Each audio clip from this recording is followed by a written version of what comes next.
Never say you can't, because there was a time in your life that you couldn't walk, and now you do it with ease. Compliments of my dad.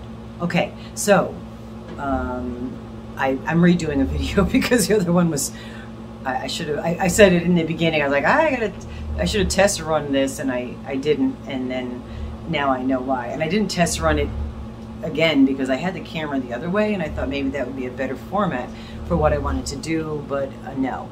All right, so I want to show you what I've been working on. What's up? What's a girl been doing? All right, so I said show like how many times in less than 30 seconds? All right, be more fluid with your verbiage, woman. Okay, I made a video, short, about making this granny thing. And what I'm making is one of those hexagon sweaters, which are really easy. Just Google it, you know, search it on YouTube. There's a whole bunch of different kinds of patterns. It's really easy. You literally make two hexagon, granny squares, and then the way you put it together, it becomes a sweater or a cardigan. All right, so I did that, and I used this yarn, and I did mention in that video that I dropped, I believe it was Pixie Stitch by Premier is the company or the brand and name of this particular yarn. It is like super flippin' soft. It has glimmer in it, and I don't know whether you could see the glimmer, but there is definite glimmer in here, and it looks wet because of the way the glimmer is. I like this so much. Worked up. I mean, like squishable. I did, however, comment about that, and I will say again that when you're using it, the fiber, whatever's in there, the fiber, if you're using tension and using pulling with the tension on your finger, it was a little bit rough. That's the first time I've ever, I mean, I've crocheted with hemp.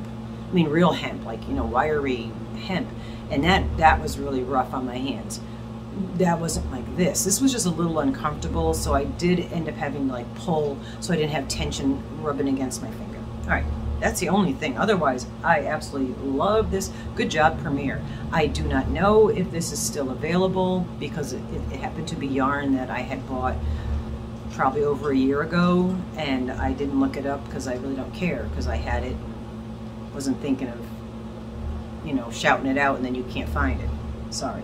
Anyway, so this is going to be the hoodie that goes on to the sweater. So let me preface by saying I don't measure, I don't like to count stitches. I like to just get her done, you know. I don't know if you can say that, get it done.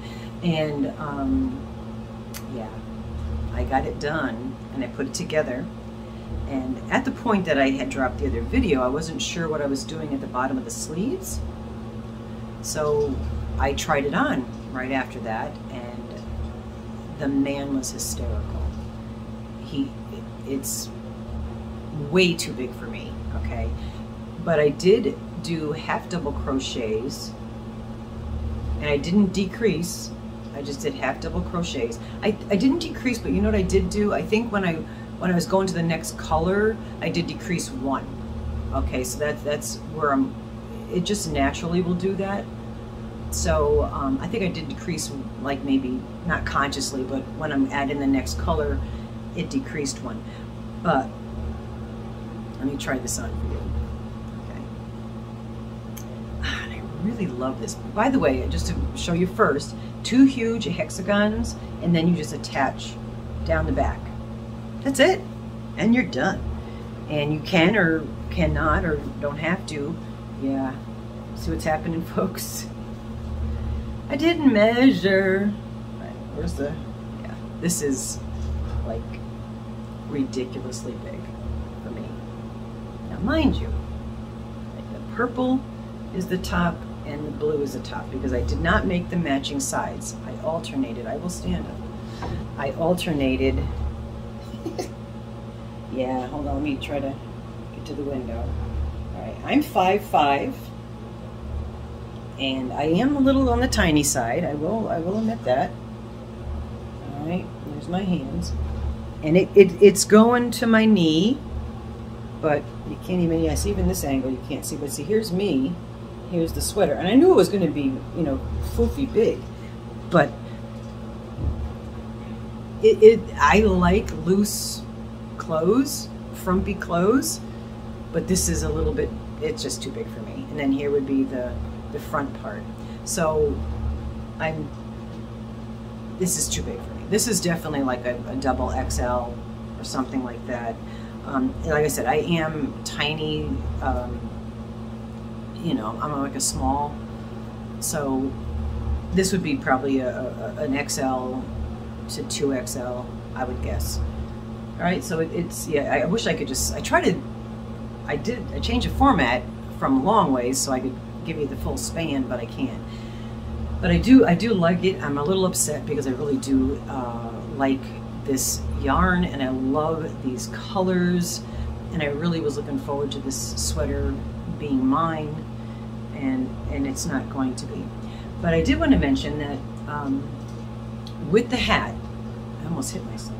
With the hat, I just did 2 granny squares and then stitched them together on 2 sides so that it will be, and again, I didn't, you know, I did the same thing I did with the rest of the sweater where I alternated, so it's the same colors, it's just not the same sequence.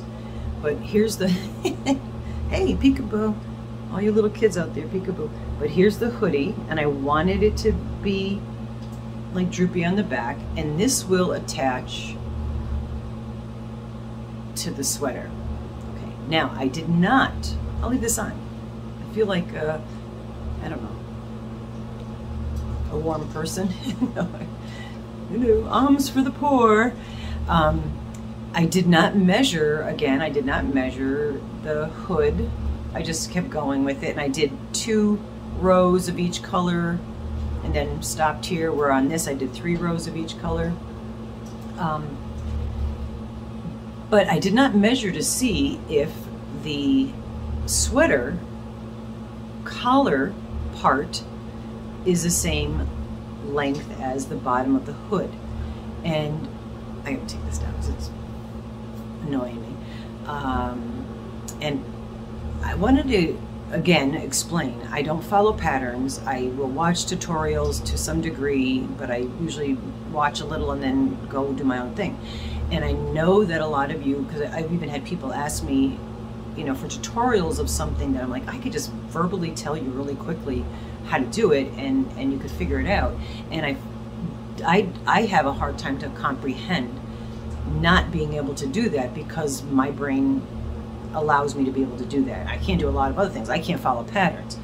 So to you all, you look at a pattern like, oh, how can you can't think of that? I figure that out. I can't figure that out. I'm learning and I'm trying, but it's something that doesn't, it's not snapping in my head, okay?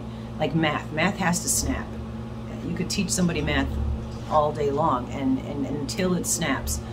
And that's how it is with patterns or anything with any numbers in it, for me. So now I've got a hood and a sweater. And I did not match to see, I didn't measure to see if these are going to be the equal amounts, but I don't care, because either way, I can manipulate the design to work, okay?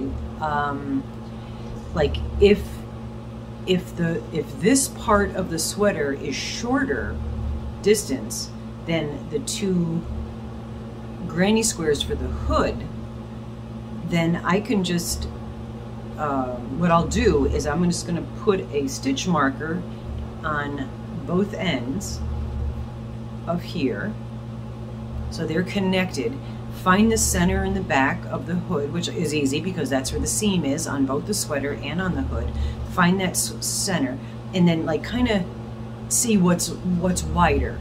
If the hood is wider, I will connect it to the front normally and go, and as I get to the back, just scrunch up the hood part at the back of the sweater, and that'll make it even more slouchy on the back, which is kind of what I'm looking to do, like a slouchy, mystical looking hood. Okay, if the sweater part is wider than the hood part, then again, not a problem. One of two things, or probably more than that, but two things that I could think of is I could join this closer up and make this tighter, so that will eliminate a whole bunch of stitches to whatever I would need to make it fit to the hood. Or if this is to a point where that's not feasible and it would be too tight around, with this one would definitely be feasible, but if it would be too tight to do that, I could just start the hood back farther, you know, connect this connect the hood and the thing at the seam down the back, and then see. So if this is if this is going to be a little longer, I could just put the hood that way and have that be a little longer, or and leave it that way and put a little, you know, button or something there, or a tie or something, or I could connect it there and then do the single, or I did the half double crochets around here, which that would give me yarnage from the hood to the end of here, and also would pull this a little tighter around the head and make it more of a hoodie that way. So I just wanted to explain that. Not a big deal, but it's just a good way to think outside the box, in problem-solving skills, creative thinking, and most of you, whether you know it or not, are really amazing crocheters and knitters, and if you could follow patterns, I don't see why you can't like envision. Like I said, it's difficult for me to think that way, and it's just our brains all work differently. Okay, and not a right or wrong or indifferent, it's just the way it is. But to try to think like this outside the box, to problem solve when you come up to a glitch, you know, oh, I mean, this row I got an extra stitch. Okay, if it's not going to fall with a pattern and ruin the pattern, just, if you lost a stitch, just add one at the end and then keep on going. Don't rip all your stuff out, just fudge it. Okay, I guess that's what the point is, and I'll probably title this Fudge It, because I'm gonna have to fudge it, but I definitely, this is unfortunately too big for me to wear, so it might be gifted out or go up for auction. So it did, you know, it's really gorgeous, and it's so soft and like comforting, really truly comforting. Anyway, on that note, 13 minutes in and I've been babbling, but I just want everybody to like think outside the box, be creative, try to, you know, say, oh, look at something, just look at something and try to figure it out on your own. That's how I do things. I can't follow directions, so that's how I do everything. So just trying to encourage other people to try to do that, and I'll try to be more precise and learn how to follow directions. So we'll meet at an even middle if we both do that. Anyway, I love you guys. Be well, have a yarnalicious day, and stay fabulous, because you really are. And I love you guys. Bye-bye for now.